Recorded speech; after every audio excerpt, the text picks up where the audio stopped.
at the very laws that bound the country together. If freedom of movement had been conferred on the Indian, then it needed to be protected at all cost. After all, the future of the country depended on the rule of law.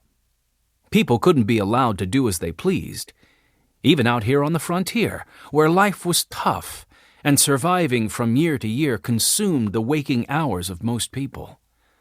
Although he didn't know it then, this belief would serve Abe well as President of the United States, leading a divided country through its most difficult crises. But right then, sitting by the fire on the western frontier of Indiana, all of that was in the future, far beyond the imagination of the young man who, as a small boy, had come to the wilds of Indiana from Kentucky with his family. Chapter 2. Dispossessed. 7-year-old Abraham Lincoln, or Abe, as everyone called him, stood peering out the door of the family cabin, scanning the road that passed by about 100 yards away.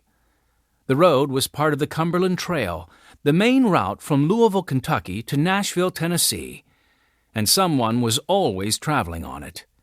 In the past 10 minutes, Abe had seen a gang of gaunt black slaves shuffling along, with a slave trader on horseback at the rear, whip in hand.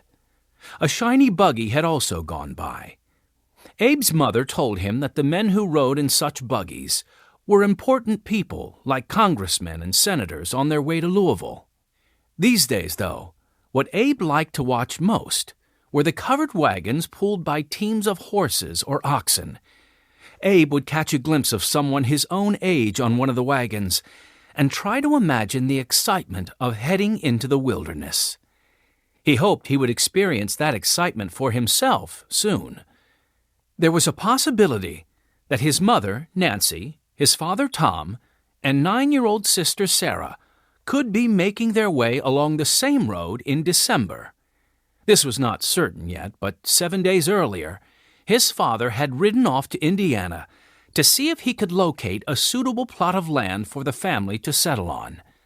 Not that there was anything wrong with the farm they lived on in Hardin County, Kentucky. Abe liked the place. But there was a problem. A problem Abe knew about only because he had lain awake in his loft bed late one night and heard his father talking to a neighbor about it. His ears had pricked up as he heard his father's tone of voice. It was tired and defeated. Abe's father, Tom Lincoln, hardly ever sounded like that.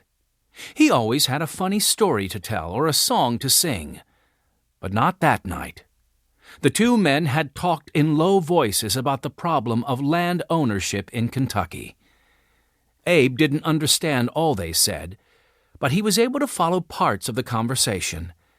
And even to a young boy, the situation seemed unfair.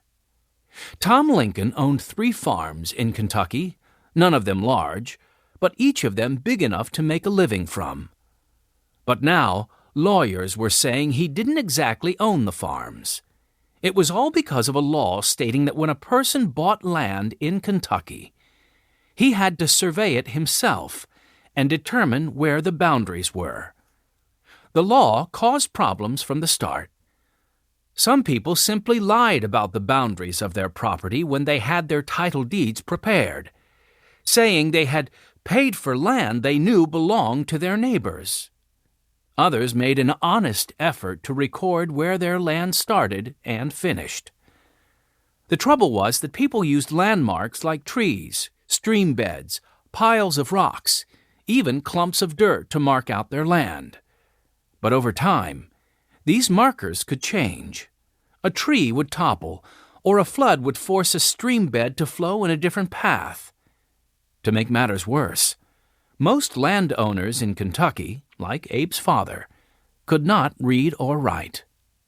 To draw up the title deed for their land, they hired a clerk. Unfortunately, these clerks worked fast and often made careless mistakes, which an illiterate farmer had no way of detecting. As a result of these problems, oftentimes 3 or 4 men had title to the same piece of land. As Abe continued listening from the loft,